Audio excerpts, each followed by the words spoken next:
Kirchhoff's voltage law, KVL, says that if you start at any point in an electrical loop, walk around the loop, and return to the starting point, the total amount of voltage you have gained is exactly cancelled by the total amount of voltage you have lost. In other words, the algebraic sum of all the electric potential differences, voltages, around a closed path is zero. Mathematically, the sum over k from 1 to n of v sub k equals 0, where each v sub k is the voltage across the kth element in the loop, taken with a sign that follows the chosen direction of travel. This law works for any kind of circuit element, resistors, batteries, inductors, capacitors, and it is a direct consequence of the fact that electric potential is a scalar field. A simple real-world analogy is a closed hiking trail that goes up and down hills. If you start at sea level, climb 30 meters, descend 20 meters, and climb another 10 meters, you end up back at sea level. The sum of the vertical changes, plus 30 meters minus 20 meters plus 10 meters, equals 0, just as the sum of voltage changes around a circuit loop equals 0. When you write a loop equation, you must decide on a direction to travel around the loop clockwise or counterclockwise. After picking a direction, assign polarity to each element so that you know whether you are gaining or losing voltage as you move. Passive sign convention for resistors, inductors, and capacitors. The voltage is considered positive when you move from the higher potential side to the lower potential side in the direction of current flow. Active sign convention for sources, batteries, and generators. The voltage is positive when you move from the negative terminal to the positive terminal, that is, you are gaining electric potential. If you travel opposite to the assigned direction, you simply change the sign of that term in the equation. A practical analogy: think of a road with uphill voltage gain and downhill voltage drop sections. If you decide to drive clockwise uphill sections, add positive altitude downhill sections, subtract altitude. If you instead drive counterclockwise, every uphill becomes downhill, and the sign flips. The same idea holds for voltage signs in KVL.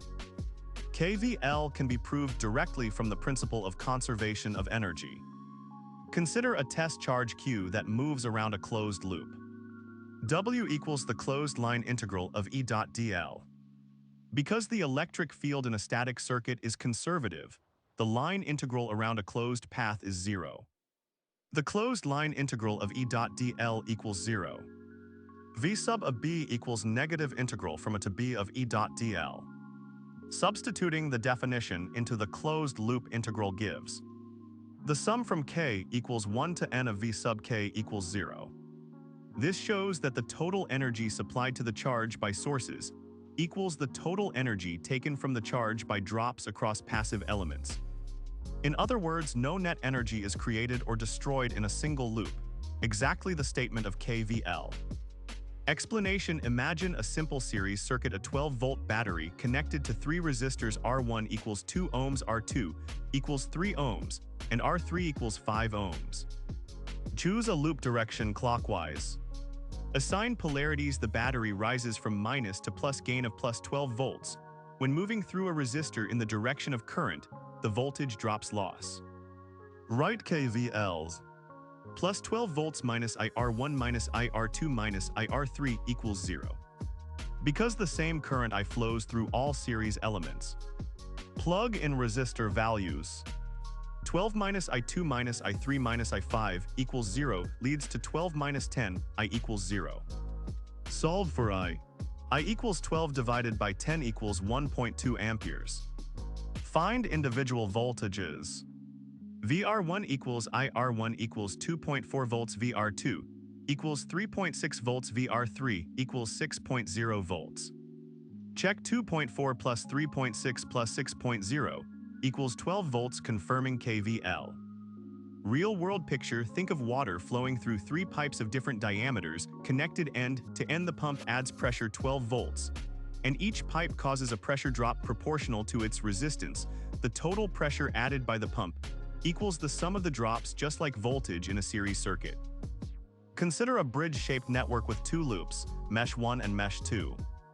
Loop 1 contains a 10-volt source, a 4-ohm resistor R1, and shares a 2-ohm resistor R3 with loop 2. Loop 2 contains a 6-ohm resistor R2, and the shared 2 ohm resistor R3. We define mesh currents I1 clockwise in loop 1 and I2 clockwise in loop 2. Write KVL for each mesh. Mesh 1, 10-4I1 2 times I1 minus I2 equals 0. Mesh 2, minus 2 times I2 minus I1 minus 6I2 equals 0. Simplify. Mesh 1, 10-6I1 plus 2I2 equals 0. Mesh 2, 2I1 minus 8I2 equals 0.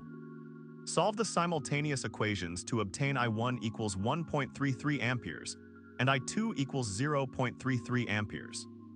The mesh analysis shows how KVL works in multi-loop networks by turning each loop into an algebraic equation that accounts for shared components through the difference of mesh currents.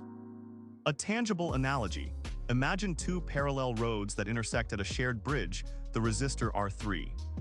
The traffic flow on each road mesh currents influences how many cars cross the bridge, just as the shared resistor's voltage drop depends on the net current through it. Continuing the bridge example, we have the simultaneous equations. Negative 6I1 plus 2I2 equals minus 10. 2I1 minus 8I2 equals 0. Method of substitution. From equation 2, 2I1 equals 8I2, therefore I1 equals 4I2. Substitute into equation 1. Negative 6 times 4I2 plus 2I2 equals minus 10. Negative 24I2 plus 2I2 equals minus 10. Negative 22I2 equals minus 10. I2 equals 10 divided by 22, which is 0.4545 amperes. Then I1 equals 4I2, which is 1.818 amperes. Method of elimination, matrix form. Negative 6, 2, negative 8 matrix times column I1, I2 equals column negative 10, 0. Compute the determinant delta equals negative 6 times negative 8 minus 2 times 2, which equals 44. I1 equals the determinant of negative 10, 0, negative 8 divided by delta, which is 80 over 44, giving 1.818 amperes. I2 equals the determinant of negative 6 minus 10, 0 divided by delta, which is 20 over 44, giving 0.455 amperes. Both techniques give the same result. The key algebraic skill is to keep track of signs, negative coefficients, and to treat each unknown current as a variable. In practice, engineers often use software, MATLAB SPICE, that solves these linear systems automatically, but understanding the hand solution builds intuition about how currents distribute in a network. In AC circuits, the voltages and currents vary sinusoidally, so we use phasors, complex numbers, to represent their magnitude and phase. KVL still holds, but each element's impedance Z is a complex quantity. Z sub R equals R, purely real. Z sub L equals J omega L, inductive, positive, imaginary. Z sub C equals 1 over J omega C, equals minus J over omega C, capacitive, negative, imaginary.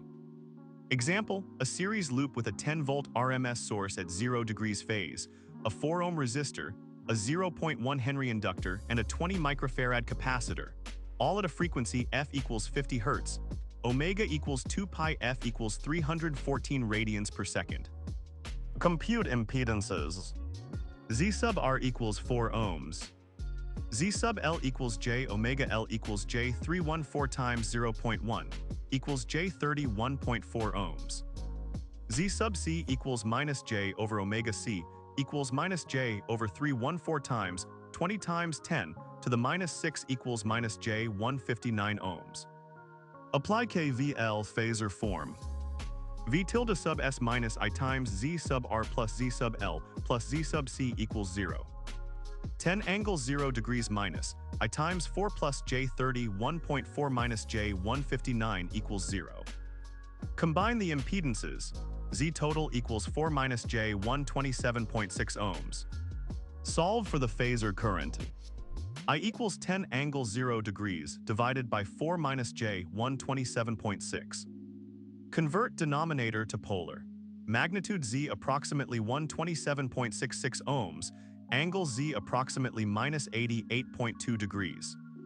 Thus I equals 10 angle 0 degrees divided by 127.66 angle minus 80 8.2 degrees equals 0.0783 angle 80 8.2 degrees amperes.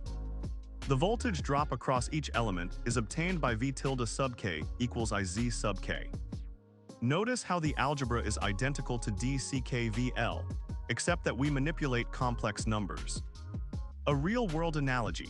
Think of a cyclist riding on a hilly road where the hills are steep, inductive, or downhill, capacitive. The total effort voltage you need to keep a constant speed RMS value is the vector sum of the effort to climb, the gain from descending, and the friction losses.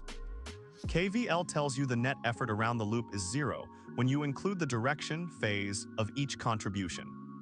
Prompt, write the KVL equation for the loop shown, then solve for the unknown current I. The loop contains a 12-volt source, a 5-ohm resistor, and a voltage-dependent source of 2I volts. Common mistake, forgetting to treat the dependent source correctly.